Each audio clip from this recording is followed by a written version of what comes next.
The following is brought to you by the Starfleet Podcast Network, SPN, The Spin. When I was down there on the set for the principal photography wrap for Axanar, it really felt like I kind of felt like I was in the hunt for Red October at one point. It was it was dark, but you could see everything you needed to see. Yeah, it looks like the Red October.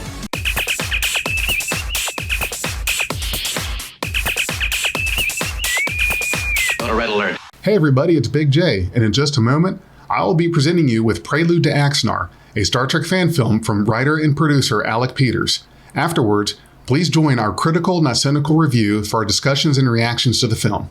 Without further ado, here is Prelude to Axanar.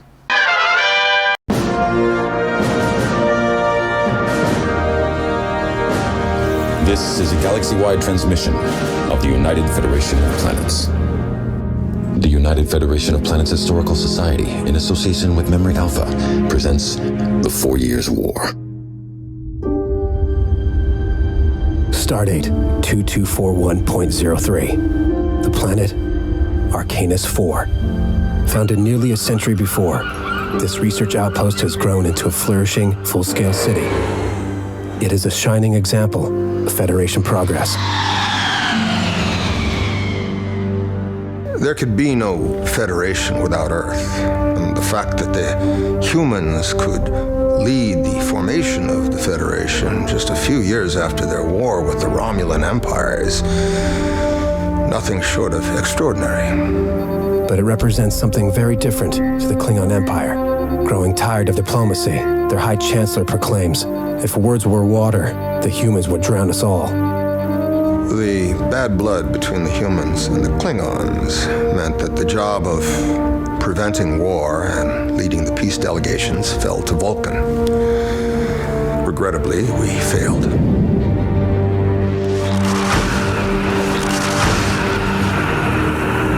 For 12 hours, the Klingon disruptors do not stop. Arcanus is reduced to rubble. Thousands of its inhabitants are dead. Countless more are missing. The first victims in what will come to be known as the 4 Years' War.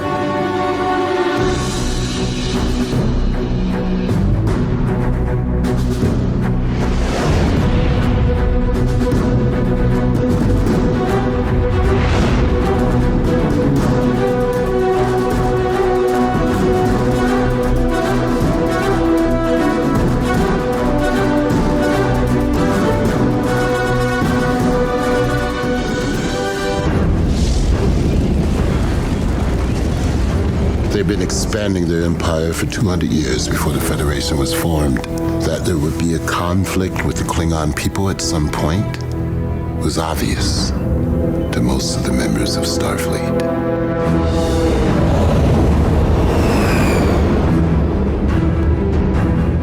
The Klingons were certain that they could merely take anything they wanted. Starfleet's early losses did little to dissuade them of that notion.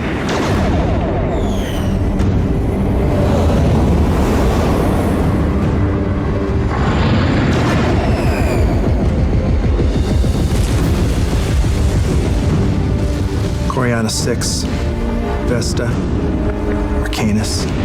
We took some major beatings the first 6 months. For most of that first year, our mission was just to slow them down while we fell back. Unfortunately, the Klingons were unconvinced the Federation was any sort of match for them, and their belief in their superiority left us little room to negotiate. Well, at that point, about the only thing we were doing that impressed the Klingons was dying well. And there was plenty of that. The Klingon Supreme Commander, the architect of the invasions, was a warlord named Karn. Karn the Undying is what they called him. The Klingons revered him, with good reason. Vulcan intelligence is, if I may say, unparalleled, but even for us, he was a mystery.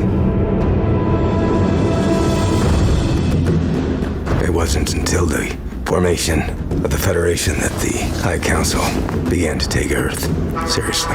And even after the Federation was formed, many on the High Council thought it as a mere political alliance.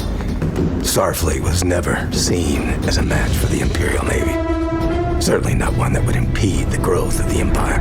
Their whole civilization, their whole culture, is a monument to the art of war. The early campaigns, yes, the Klingons were toying with us. They were using a strategy known to the Klingon people as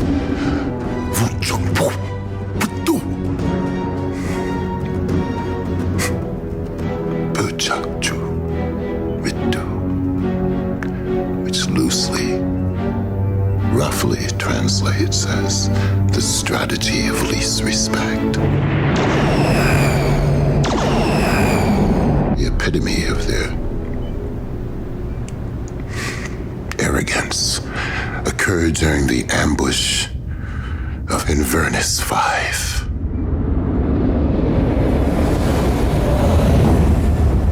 The Inverness system, as you call it, was our first objective. Inverness. 5 planets, all colonized.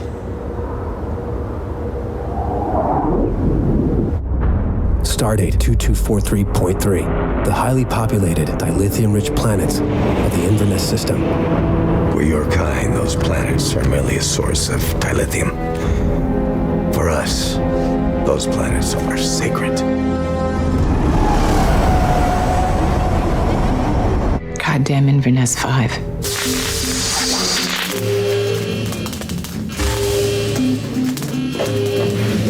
What a mess. It was the first time they used it on us. It was an old Klingon tactic.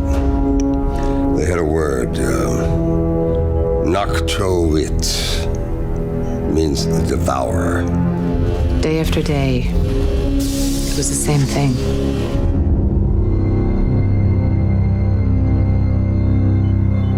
I'd get called in to support some kind of counterattack.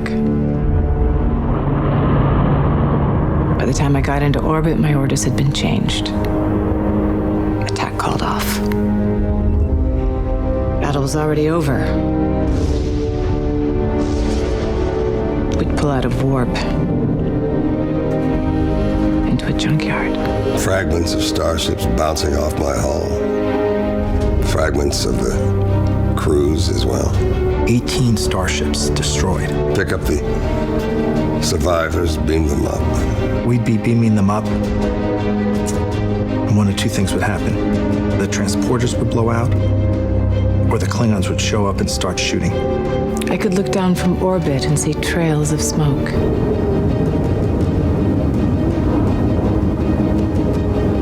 For miles. Well, that was it. Something had to change, or we were done. An Andorian acquaintance once said, "Don't push the pink skins to the thin ice." Wasn't very eloquent, but the Klingons found it to prove quite prophetic.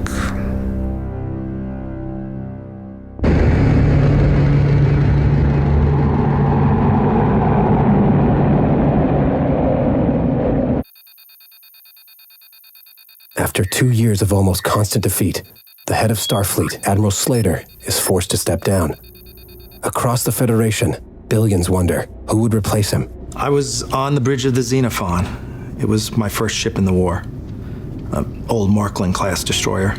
Lieutenant Kane, our comms officer, said that there was a fleet-wide broadcast from Starfleet. I told him to punch it up on the big screen.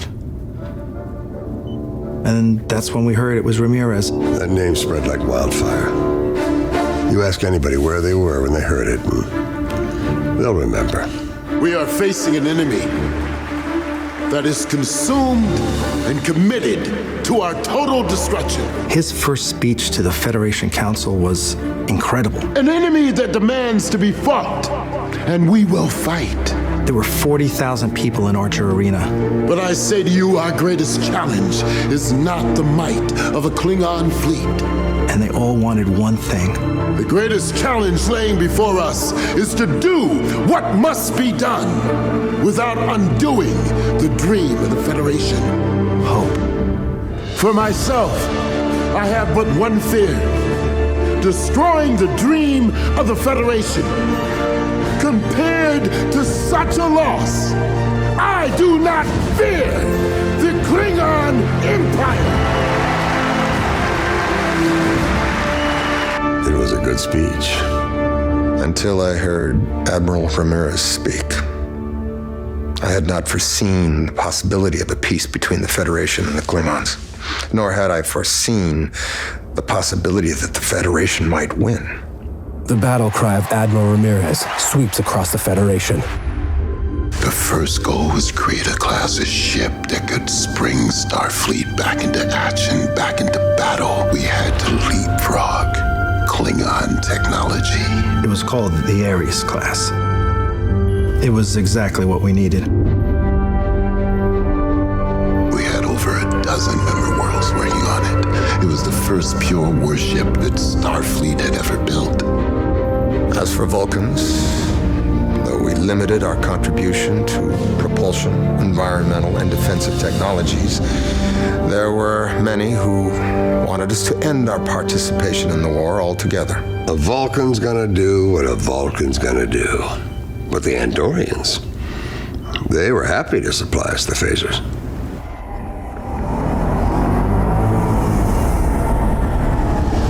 Stardate 2244.1, near the planet Cygnus 3.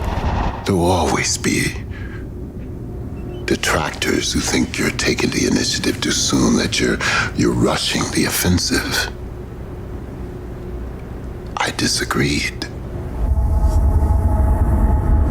The leadership of Admiral Ramirez is a welcome change, but his grand plan has yet to be tested in battle. We had the ships, and we had a core of battle-tested commanders. It was time to take the initiative.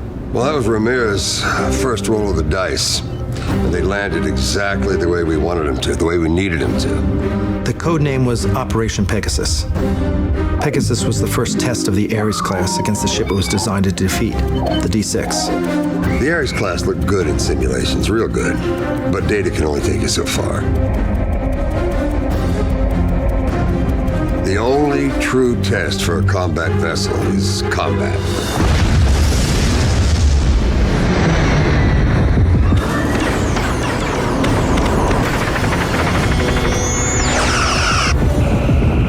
The new Federation ships were unexpected.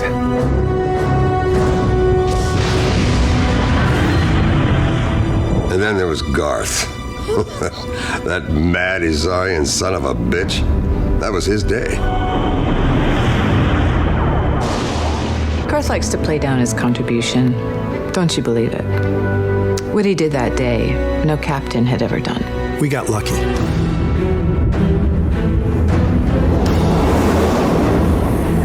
It was Sonya's maneuver that gave me the opening. Sonya pulled a feint to starboard.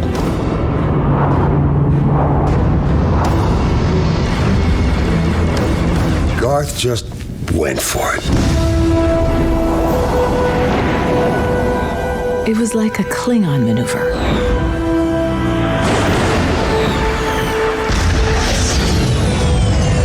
It was a new ship. They said she was tough. I want to see what she could take.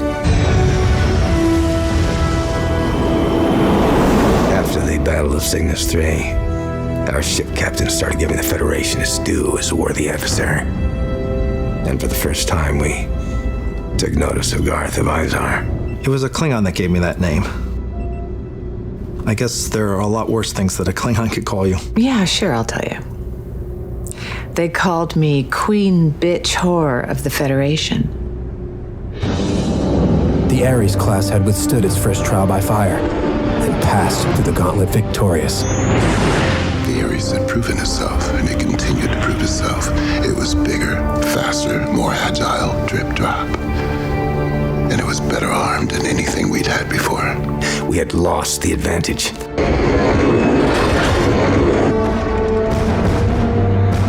At the time, Starfleet crews preferred to fight among their own kind. Crews might be Andorian or Tellarite or Vulcan or human, each of which had their own strategy and tactics. One never knew who you were fighting. And knowing one's enemy is the first rule of war. war. With the launch of their newer ships and the experience their commanders had gained, our progress was slowed.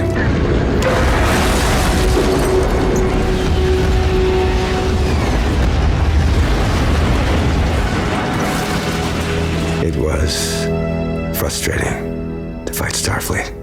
Confident in their Ares cruisers, this brash corps of captains took back 3 systems in 30 days. But the war was not over yet. Stardate 2244.9, Starfleet's next-generation heavy cruiser, is behind schedule. Admiral Ramirez himself arrives to deal with the problem when he receives a coded transmission from Starfleet intelligence. The Klingons were building something big. We heard these rumors about the D7. We'd proven we could take on the Klingons. But the D7 changed all that. D7 would break the back of Starfleet. We had 3 shipyards across the Klingon Empire built there. If the Klingon High Council had listened to Karn, If the High Council had listened to me, they would have had D7s at Cygnus 3, the D7 would have been ready for battle. and all our new Ares-class ships would have been cut to pieces. And we would have defeated the Federation.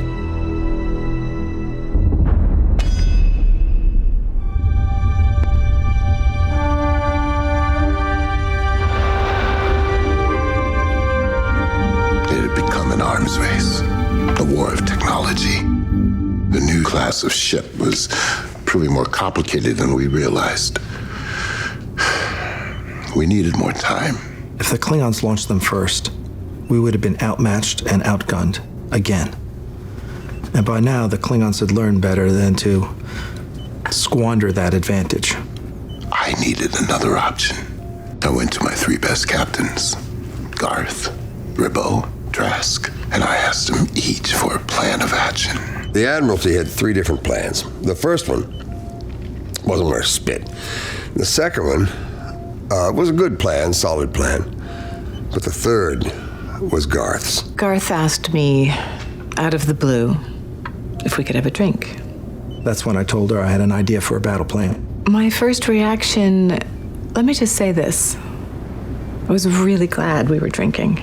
Garth and Sonia came into my quarters. I showed him a rough outline of my plan, and I said, "What do you think?" Sam sat there. He looked at it, and then he looked at me. And he said, 100% insanity. A bloodbath waiting to happen. That was Axanar.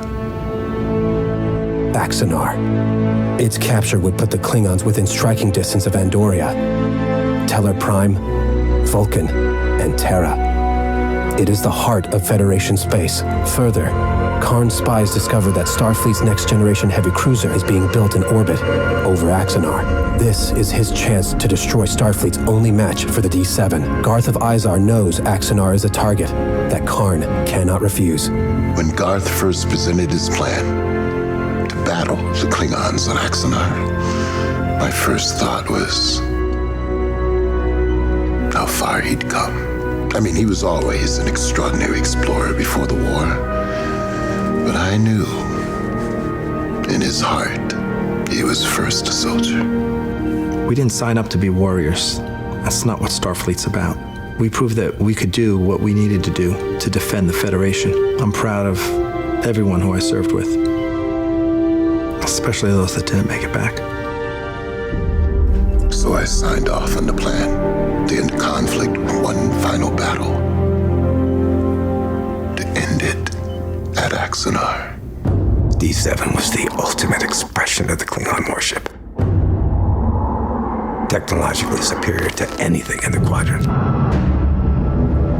We would launch her and devastate the Federation fleet. Stardate 2245.1. The D7 enters the war.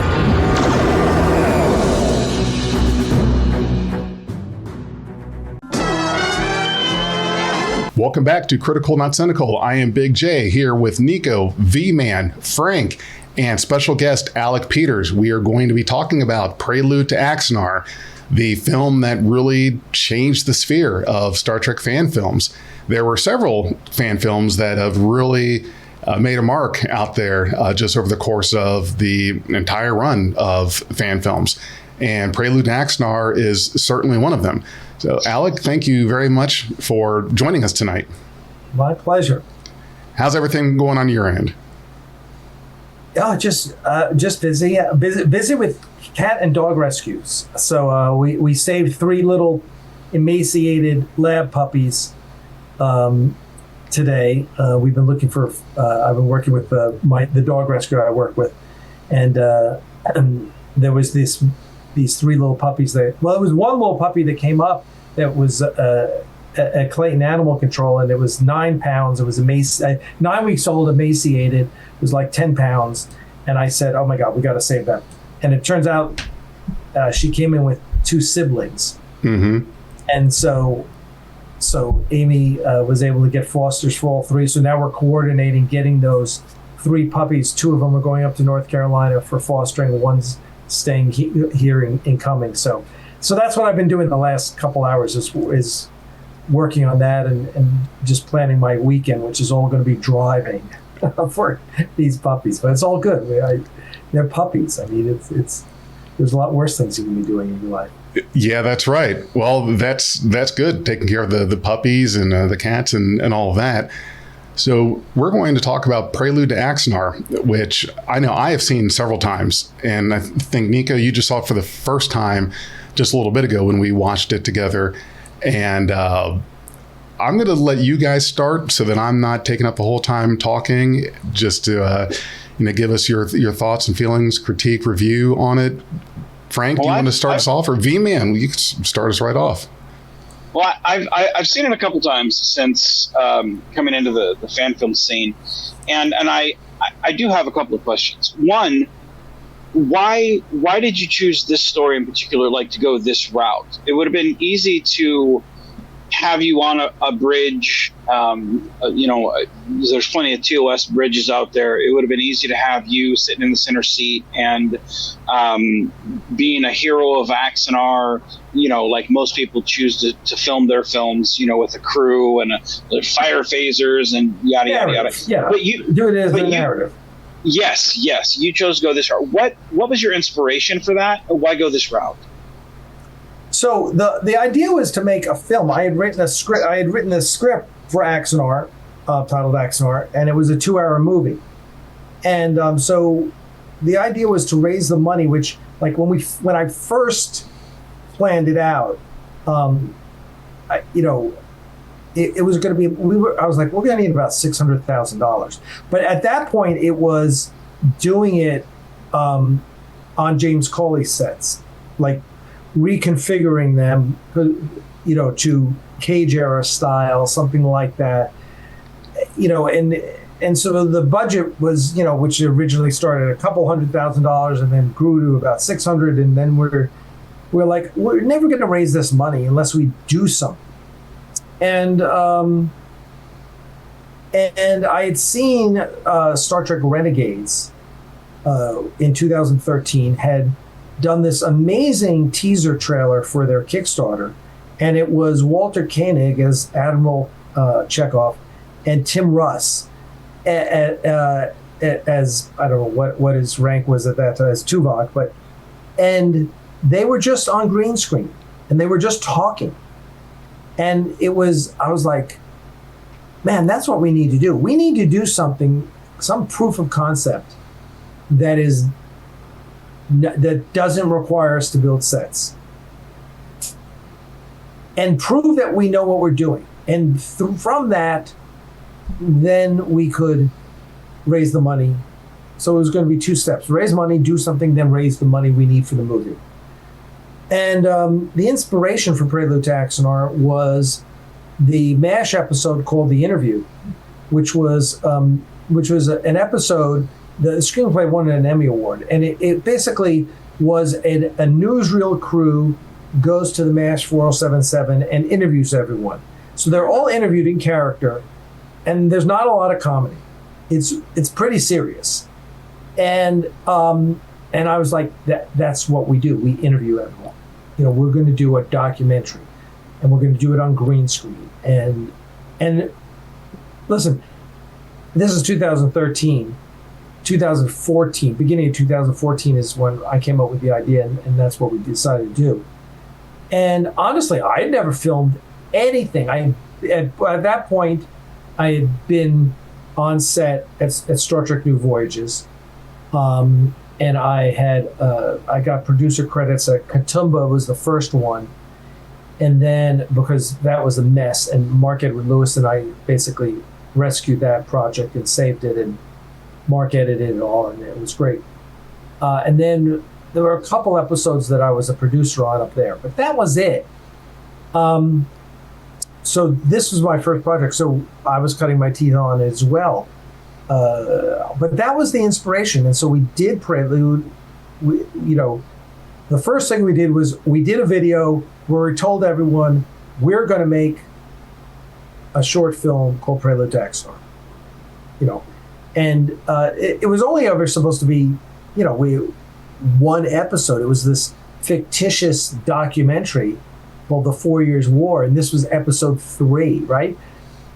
So when it came up, people were like, well, where's episode 1 and 2? And we're like, no, there is no 1 and 2. This is just like a proof of concept. So we shot this ask video, ASK, an ask video, asking for money.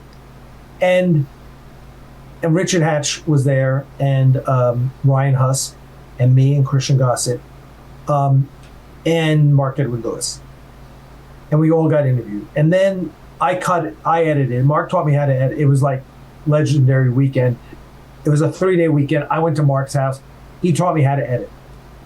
Because I said, well, would you edit this? Let me give you $500, you edit. And he goes, how about you give me $500 and I teach you how to edit? I'm like, yeah, that's fine. And I'm like, yeah, good. It was Final Cut 7 back then. This is 2014.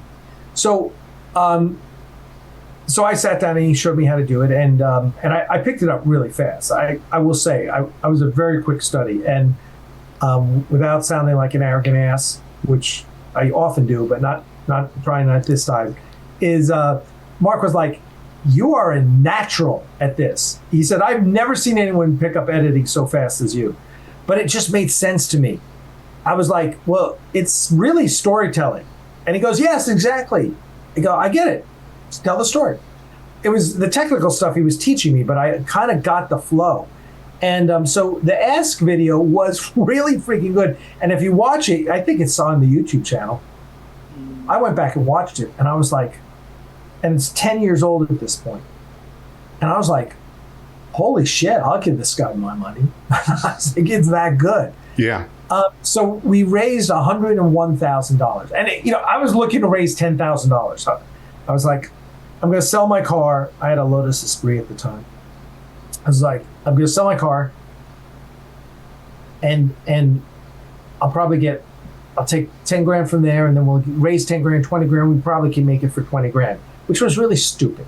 But that's how little I knew back then, was I thought I could do it for 20 grand. Well, it took 100 grand. And we raised 100 grand, thank God. So we raised 100 grand, and, all of a sudden you're like, okay, so I don't have to go into debt, and I don't have to spend the money that I sold my car for. And, but then you start realizing how expensive it is to shoot with, 5 professional actors and an Oscar-winning makeup artist, and so anyway, we made it for $100,000, but the whole idea was to do this proof of concept and to do it as a documentary, and then when we finished it and we raised $600,000 that summer, and another $600 the next summer. We built a studio. We rented out a building. We built a studio, and hey, hindsight's 2020, right? Hindsight's 2020. I would not do any of that, and I would have literally moved to Georgia, built a studio, built the sets, and I'd do it all here, and I would have done it for and we would have been done. But hindsight's 2020, and you never know. But so the whole goal was to make the 2-hour movie. That was why we made Prelude, and that's kind of why we made the documentary, because it was, there's this bar that we had to stay up. We set the bar ourselves, and the bar we set was above anything that had been done by a fan film at that time. Right? I was like, because I was on the set of Renegades, and so I got to see Tim Russ direct, and I got to see Walter Koenig act, and I got to see a lot of there were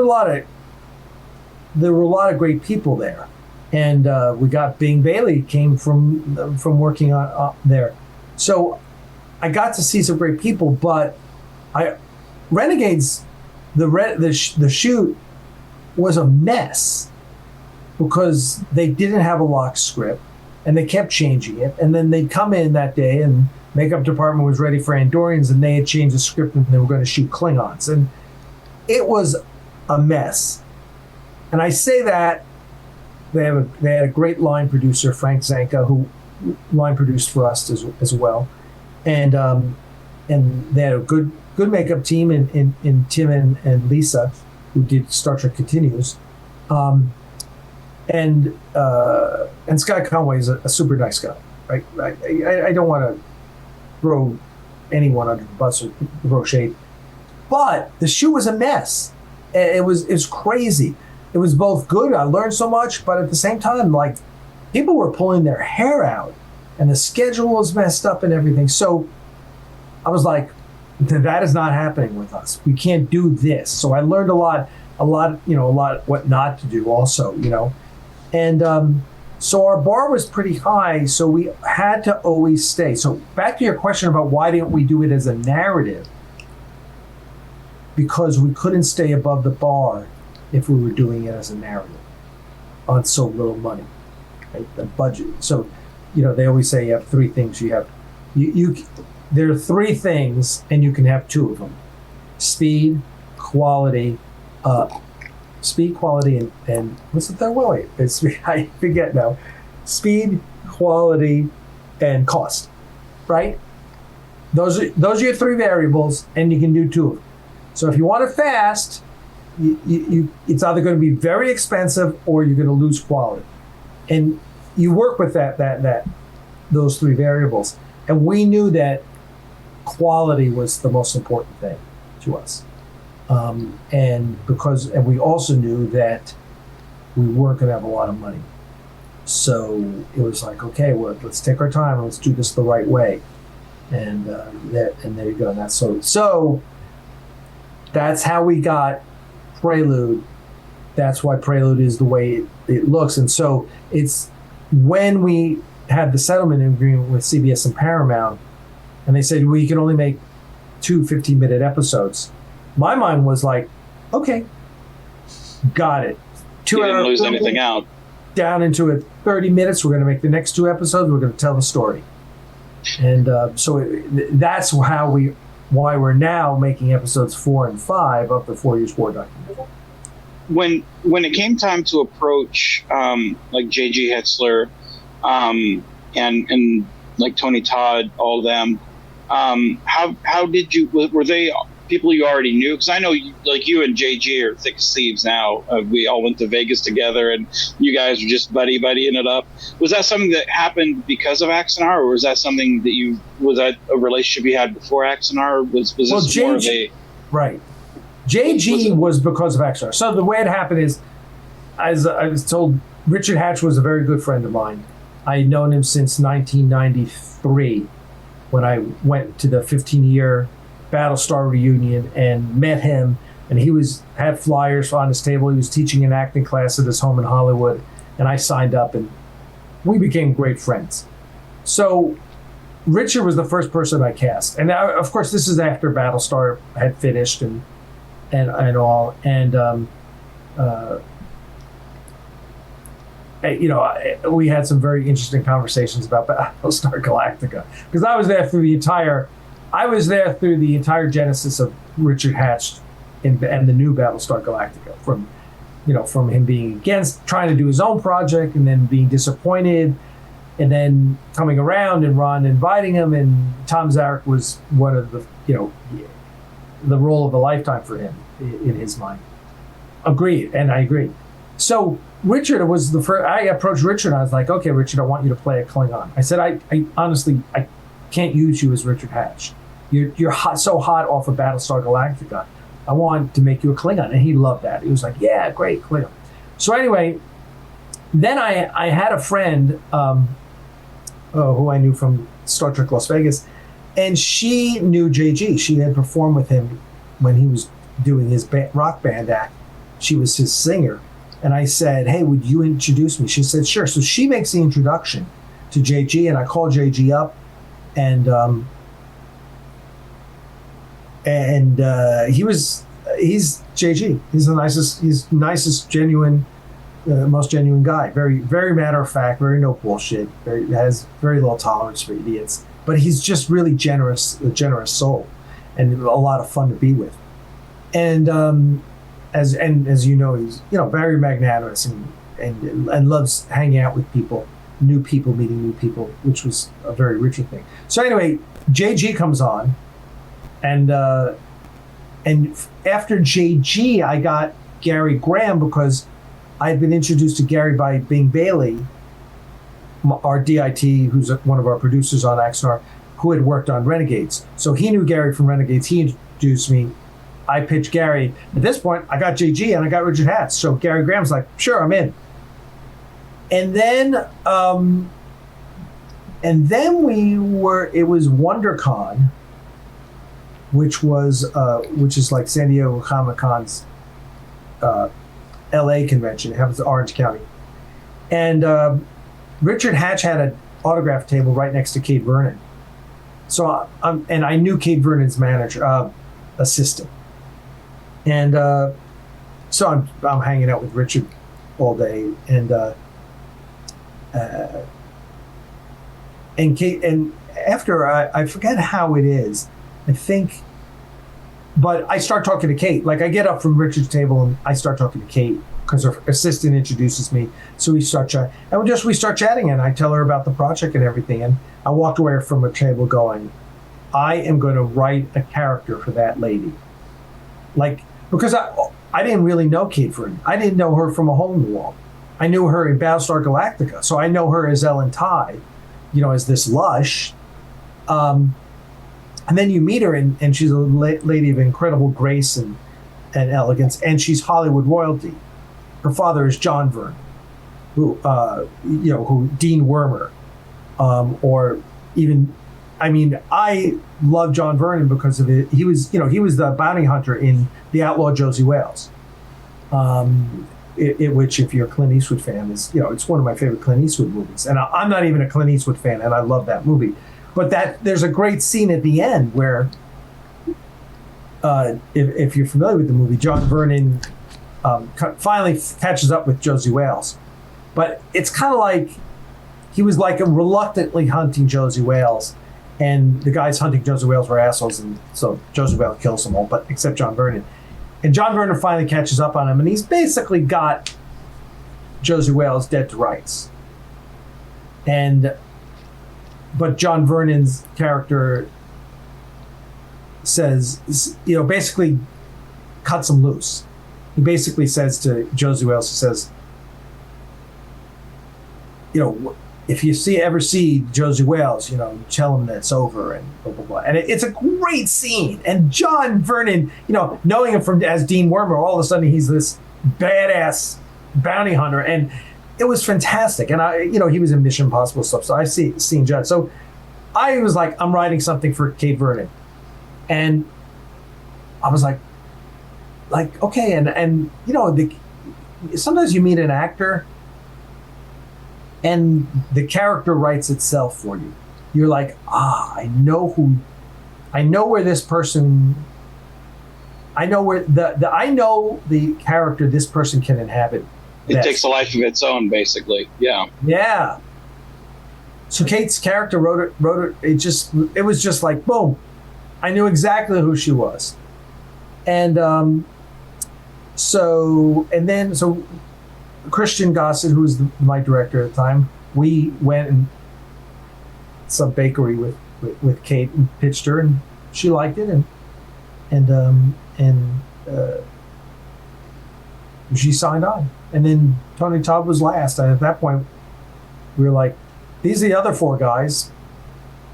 you want in? And we went for a Korean barbecue, and he signed on, and so that's kind of how we got everyone, and it was just really it was wonderful to watch everyone work, especially for me, a young actor. I was 53. young actor being I at the beginning of my acting career. Right.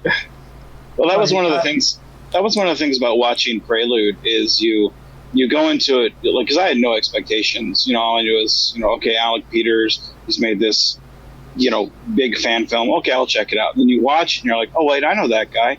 Wait, I know that person's voice. Oh, I know that lady. I can't quite picture. I know her from somewhere, but like you watch the whole thing and you're just like, I recognize everybody here, and then you get the CGI and you're just like, holy cow, this is fucking Star Trek. Oh my god. I mean, it's a wonderful piece of cinematography on every level, from story, CGI, characters. I mean, you feel like they live in the world of Star Trek. The small little world that you built for that, it feels very lived in. The characters feel really real. It was a real great pleasure to watch the film every time I've watched it. So you doing the Ask video, it was always your intention to leave it on a cliffhanger to kind of draw the people in, to be like, hey, this is what we can do, and we want to do more. Leave them wanting more. Absolutely. As a matter of fact, Rob Burnett had shown Prelude to Axanar to Bryan Singer, and Bryan Singer's comment was, "I'm cliff hung." And I was like, good, that's right, that's kind of the intent of it. And Prelude was really, it was lightning in a bottle. There's a lot of reasons why Prelude was what it was, and it is really the classic, the whole is greater than the sum of its parts, because everyone did amazing work. And I think you hit on one thing. I think if I basically wrote the script, and then Christian Gossett came in and helped and edited and rewrote stuff like excuse me, Tony Todd's speech was mostly Christian. Christian really rewrote that, and he did a great job. And Christian did a great job working with the actors.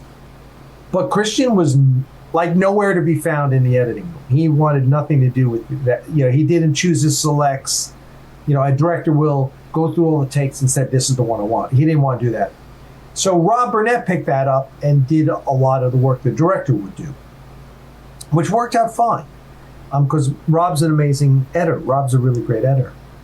And so we had that. And then we had the music, where Alex Bornstein was just so amazing. And we had an Academy Award-winning makeup artist. And just a lot. I mean, a matter of fact, I'll even remember that, like the Wednesday, I don't remember the exact day, but a day or a couple days before we were scheduled to shoot, Kate Vernon got sick, and we had to switch her around. And I don't quite remember how we did who we swapped, but it was like, that was one of those things like, this could really screw us. And I'll remember I was driving down to Laguna Beach.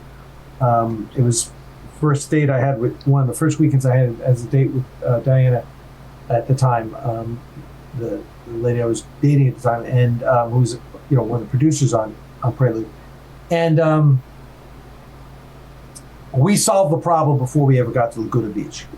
It's like I was on the phone, she had the phone, I was telling her who to dial, and we solved the problem. And that was kind of like a good sign. Like, that was like, okay, here's this big wave crashing on us, and we were able to ride it out. But that's the way it was. Everything just kind of worked. And we had such a great crew. We had two great line producers, we had Jennifer Wembley, and then we had Frank Zanka. So we had two great line producers, which is unusual. And they brought in, Jennifer brought in a great team.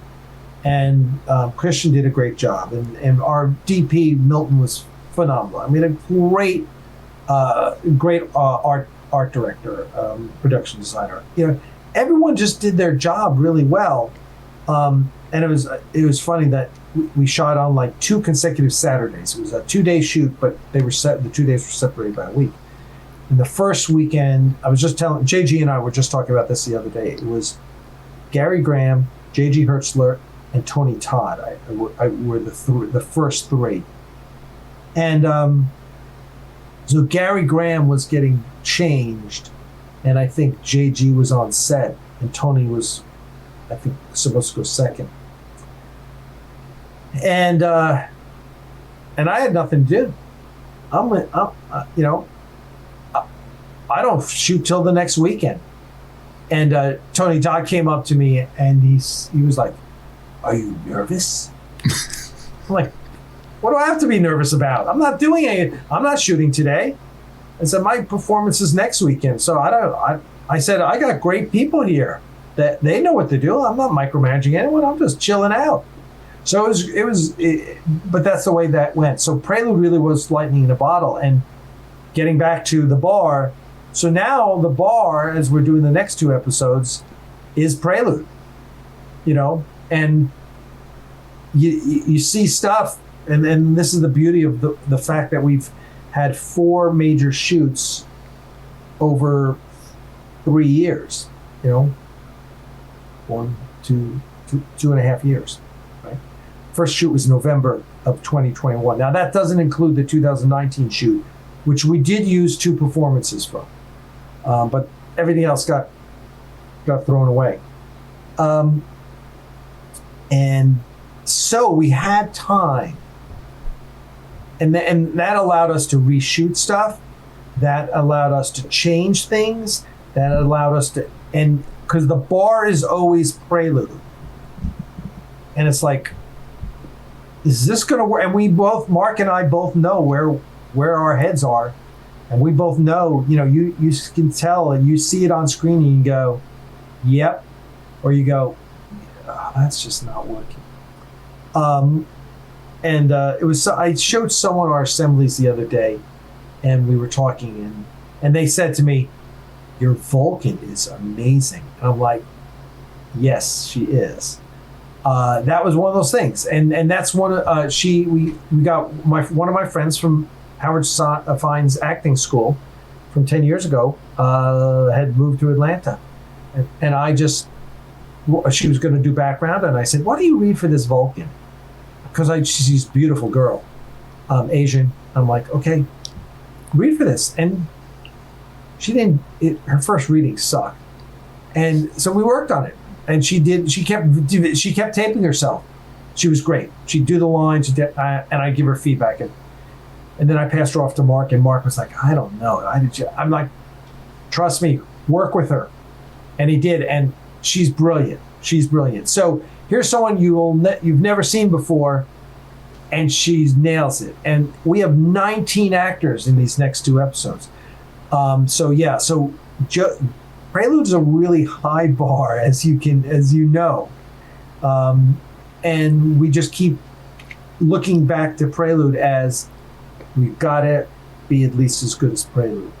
And I think it's a good bar. I dare say, at the risk of being arrogant, that everyone who's making a fan film uses Prelude as some sort of marker, right? Either for inspiration potentially, or oh man, they did this, why don't we do this? And I think the quality of fan films overall has improved so significantly over the last 10 years. Well, it shows you when I first started doing fan films, my partner Jeremy and I, we watched. You have to be able to see the good in the bad fan films, and you have to be able to see the bad in the good fan films. And even if you don't use Prelude as any type of guide, you have to at least watch it and say, okay, this is what worked for that film, and let's see this as at least a jumping off point for what we're doing. And same thing with Star Trek Continues. Even if you don't like those films, watch one of them. Go look and see, okay, what looks like it would be an interesting story, and watch one. Same thing with Phase 2. Even if you don't like the series, watch one. And I would say that same thing with Valiant or Avalon, Farragut. Watch one from at least one of those shows. See what works for you if you're going to make a film. Because there's a lot of different types of fan films, and see what you kind of gravitate towards. Because there's a huge difference between, say, a George Cayenne film, a Frank Parker film, a Joe Sapita film, Alec Peters film, a Vance film, a Josh Irwin film. Like, there's a huge difference in the Trek sphere. No pun intended. And there's so much out there to take inspiration from, and I think there's a lot to take inspiration from with what you've done. So don't just look at me. Yeah, that's a great point, because yesterday I was watching Squadron again, and Squadron is freaking brilliant. It's just brilliant filmmaking. I mean, talk about a fan film. That is. They're top notch. There's so much good in that film. It's just amazing. So I absolutely agree. But you can even go back to, I think that Exeter is effort. Tresorian Intersection is the beginning of the modern age of Star Trek fan films, right? And that is still one of the top 5 Star Trek fan films of all time. I think most of us would agree. So you can go back, and that is 22 years ago. I mean, was that 2000? Yeah, 2001. I think 2001 is when they shot it, and they took a couple of years. I think they released it. Oh, it took like 10 years to get out. But you look at that, and that is like the beginning of the recreation era, like recreating TOS, right? And I remember the first time I ever saw the teaser, the teaser before the credits, and when they come around the corner and see the crashed hull of the Congo, I'm like, blown away. Wow. Yeah. I was just blown away, and it's so there are so many fan films that do so many different things well, and like you said, some of them do some things well and some things poor. I mean, let's face it, acting is always going to be, as long as you're bringing your friends in, you're always going to have problems with your acting, right?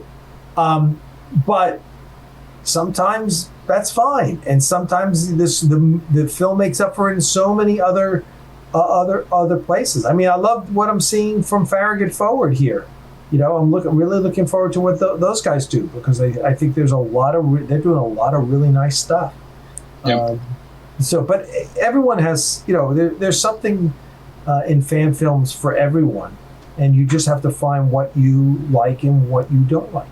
Like, listen, honestly, if it wasn't for you, Vance, I wouldn't watch your films. If you were like Joe Blow, I'd be like, oh, I don't want to watch Joe Blow's films, but I watch Vance's films, and so I get at it. I enjoy watching my friend in his Star Trek fan film journey.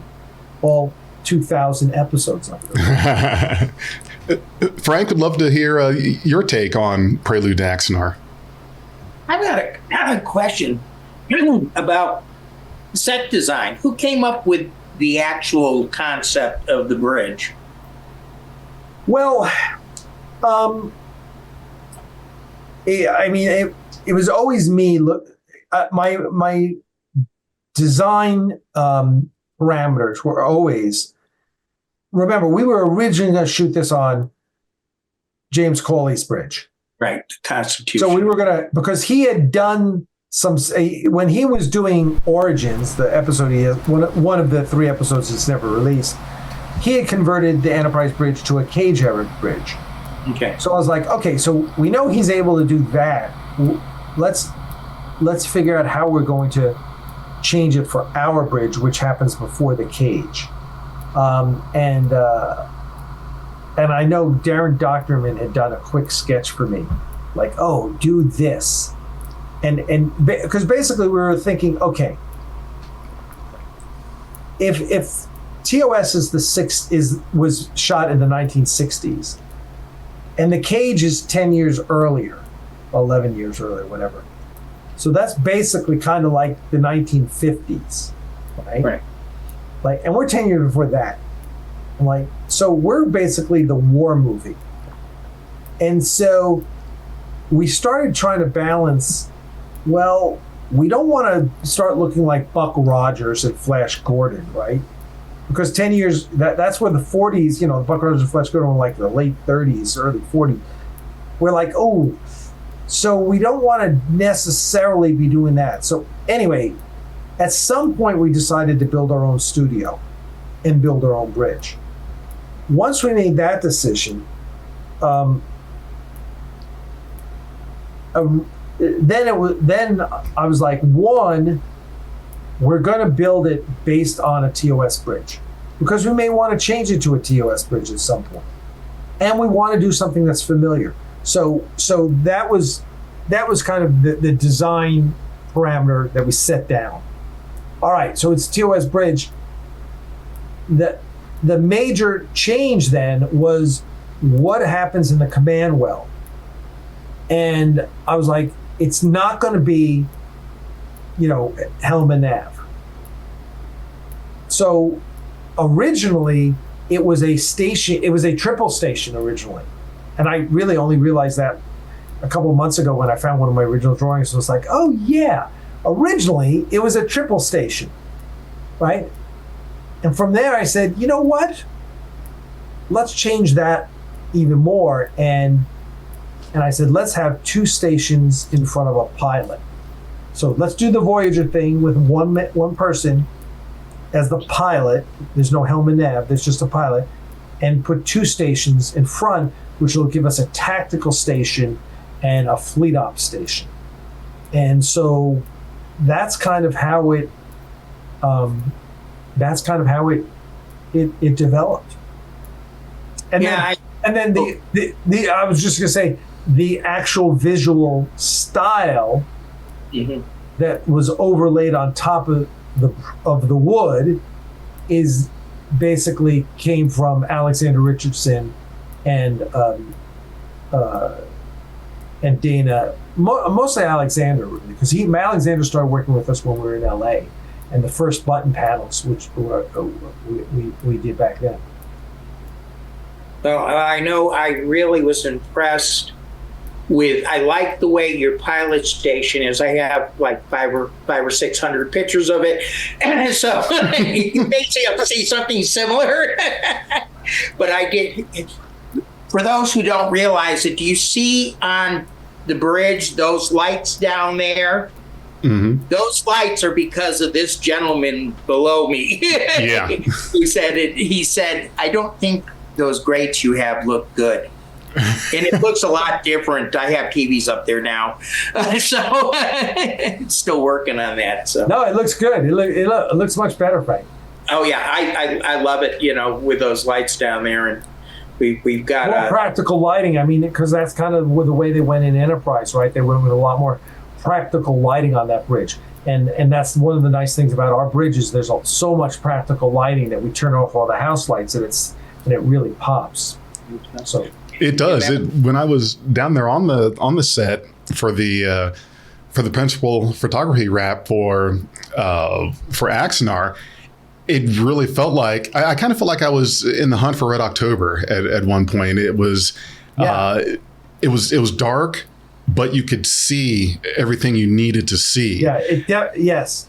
Exactly. It looks like the Red October, and that's kind of purposeful. Like we're always taking cues from war movies, you know, and that was an important part of the whole process. Was like, we're at war, so let's take cues from, you know, let's take those cues. And I think Hunt for Red October is one of everyone's favorite war movies, Cold War movies, whatever. So yeah, it's Hunt for Red October is so impressive because the Red October and the Dallas look so fundamentally different, right? And that's something we've tried to do when we show different ships, is have different colors. I mean, listen, if we had made the full-length movie, you would have seen, when you saw the Endorian ship, it would have been the same bridge, but really looked different. There were going to be, every monitor was going to be different. The color scheme was going to be different. We were going to paint it different. I mean, it was meant to really, which we just can't do. But nonetheless, we still make small changes, because you will see a couple flashback scenes in the next few episodes. I would. I'm sorry, Frank. Go ahead. No, I was going to say, what I like about the fact is when you look at Prelude, and I'm a set guy. I like looking at different things and the way they're set up. You can tell that you had that vision all along. This is what you wanted to have it. And what I like about the Ares is the fact that she looks more like a submarine, and more like what I envision a spacecraft looking like. It's more condensed. Colors are darker. I've even painted our bridge different. We had that bluish gray. Now it's a darker gray. Put it in, and my bridge is of course much smaller than yours, but I'm looking for that same type of thing, that compact, everybody is in one area and not wasting air and space. Yeah. I think I think you approach things with a design in your head. I always tell the story that when I was doing the Battlestar Galactica auctions through my company PropWorks, I started an auction house, and we got the deal to do the Battlestar Galactica auctions. And so the first auction, we did 2 live auctions at the Pasadena Convention Center, and in 2 different buildings there.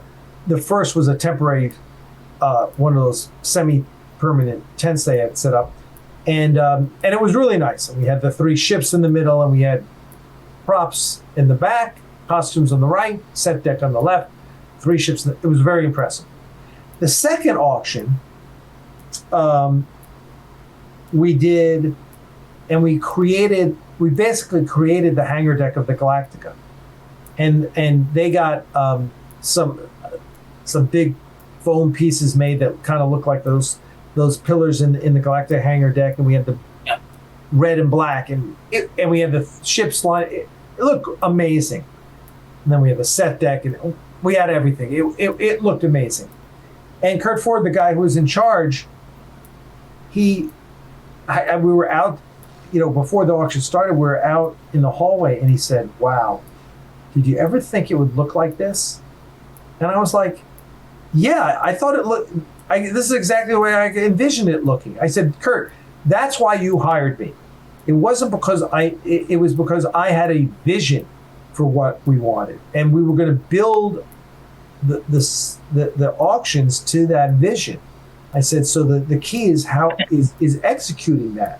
I said, and I'm a big believer that the vision is what separates people, and the execution, you have to have the execution as well, but you have to have that vision. And I think that's important. And I think we have a vision for, like, if we build our own studio, which we're hoping to, and we build the other sets, like we just built the captain's quarters, right? We rebuilt it, which we had set up in LA, and then at the old studio, and it's reset up now.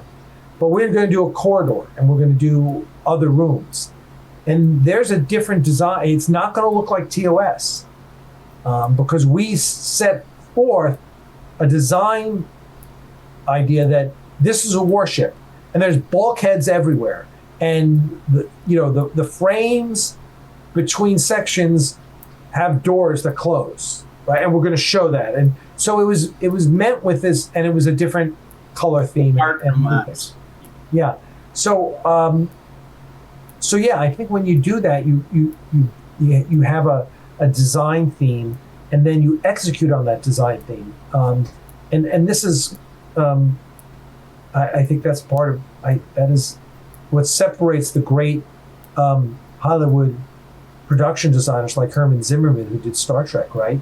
You know, there's when you look at the different enterprises over the years, there's different design elements, right? The TMP bridge looks different than the Star Trek 4 bridge. Different than, you know. So I like that, and I really appreciate production design. I'm not saying I'm great at it. I'm just saying I have a vision for my project. You talk about going just for a layman that's looking at just a captain's chair and seeing the back monitors.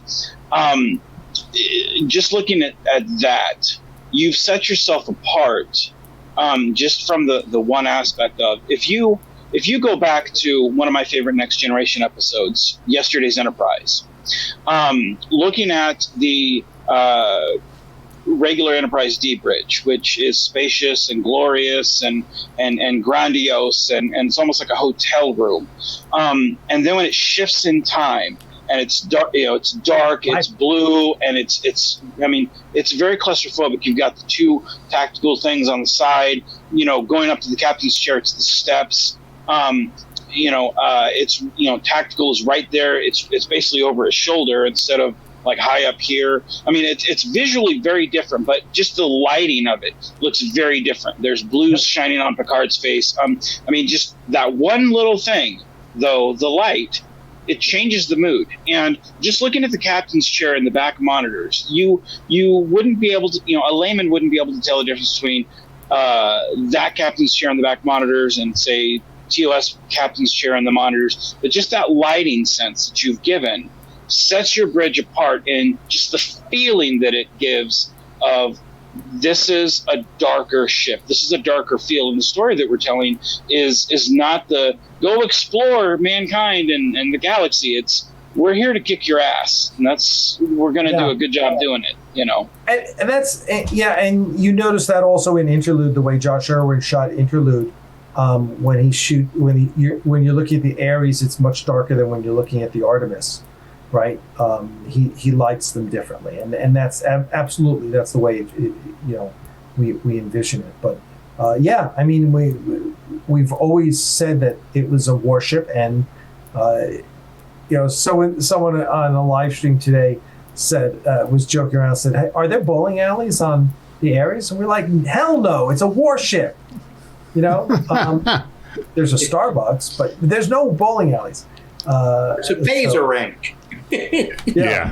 So, by the way, I've got to show off. I just got this in the mail today. This is one of those Star Trek wines. And my good friend Don Alvarez sent this to me as a gift. He bought it for me. It's a special order. He specially ordered it from the company because on the back, it is, I don't know if you can see, you probably can't see it. It's number 1650 of 1701. Oh, wow. 1650 being the registration number of the USS Ares. So anyway, very excited about this. And it's going up on my shelf with all my other. That's a wine you don't drink. You just, you put it up on a shelf. That turning into vinegar over the next 30 years. Yeah. The take that I'm really excited to hear about, and I'm going to put her on the spot. Well, not really on the spot. You knew this time was coming. Nico, I want to get your impressions of Prelude to Axanar, because we've all seen it several times, and this is the first for you. So as someone who's seen it for that first time, what are your thoughts? Well, I was really impressed with, I guess, how well all the actors it just felt very natural for all of them together in each of their roles. Is there any sort of reunion or forward pieces of getting them back together for something else? Not for something else.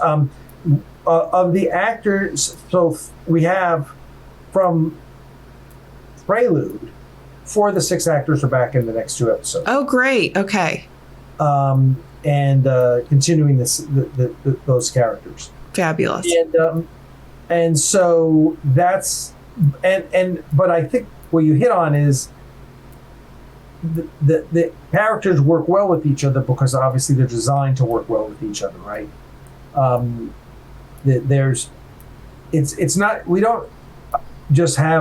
didn't just write lines for J.G. Hertzler for his character and then lines for Kate Vernon for her.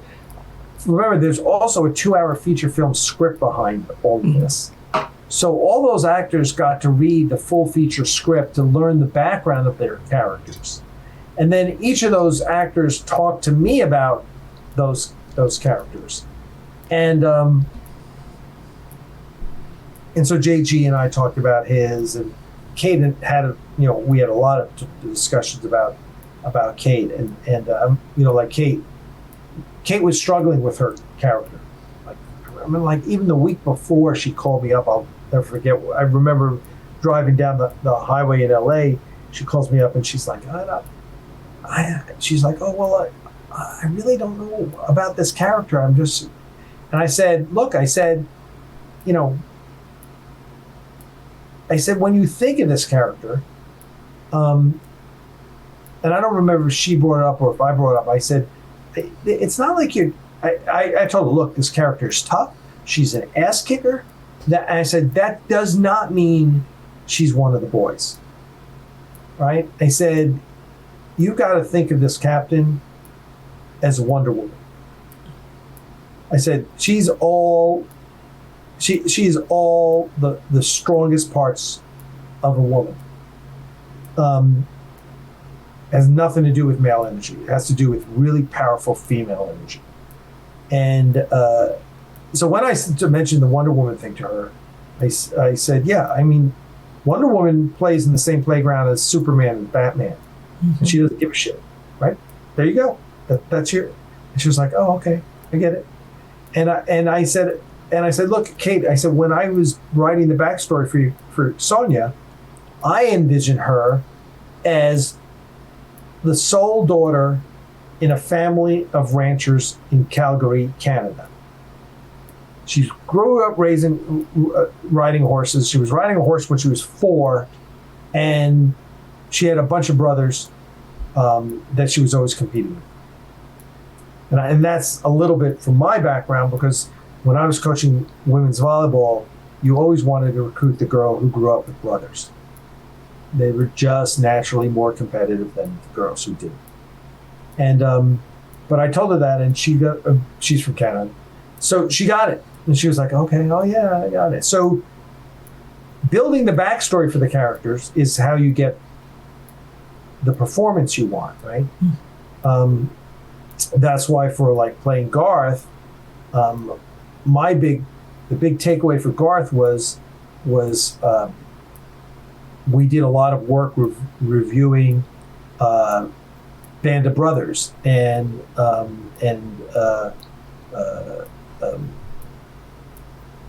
what's the Tom Hanks Saving Private Ryan. Saving Private Ryan. Right. Yeah. So we reviewed a lot of all those interviews with all the World War II veterans. Like, we really spent a lot of time on that. Like, how do they talk about the war? Right? And what's their tone like when they're talking about the war?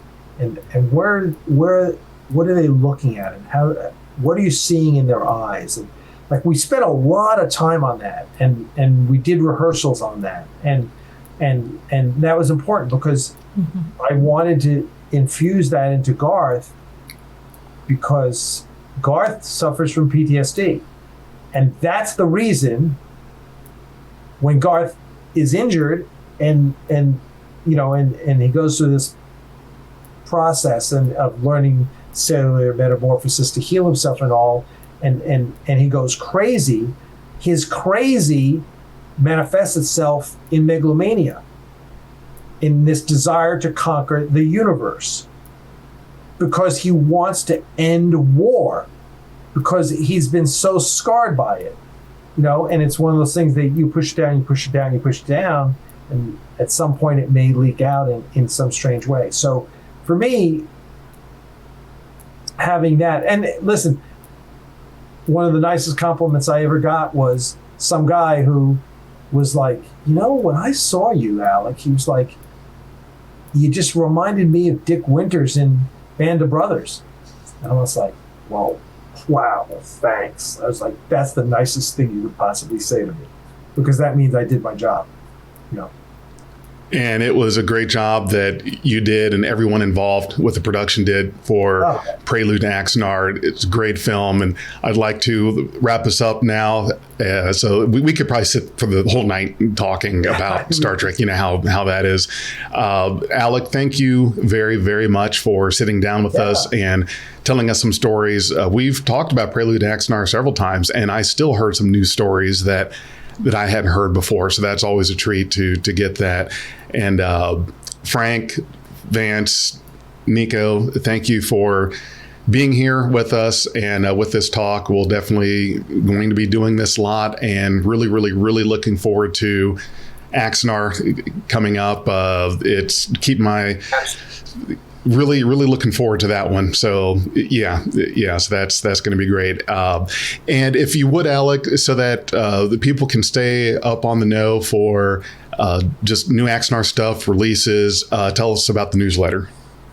Yeah, so just go to axanar.com and click on the link up top on newsletter and put your email in there and sign up for the newsletter. And that's the best way to get all the information on what's happening about Axanar. We'll tell you about it. You can go to our YouTube channel as well. Just search Axanar. But sign up for the newsletter. That's the best way to stay up to date with everything that's happening. Good. Excellent. All right. Well, thank you, everyone, for joining us tonight. Live long and prosper. Live long and prosper, my friends. If you enjoyed this podcast, you can support us at patreon.com/BeyondTrek. We are Beyond Trek Podcast. Lower your inhibitions and surrender your ears. We will add inspirational and hilarious Trek content to your day.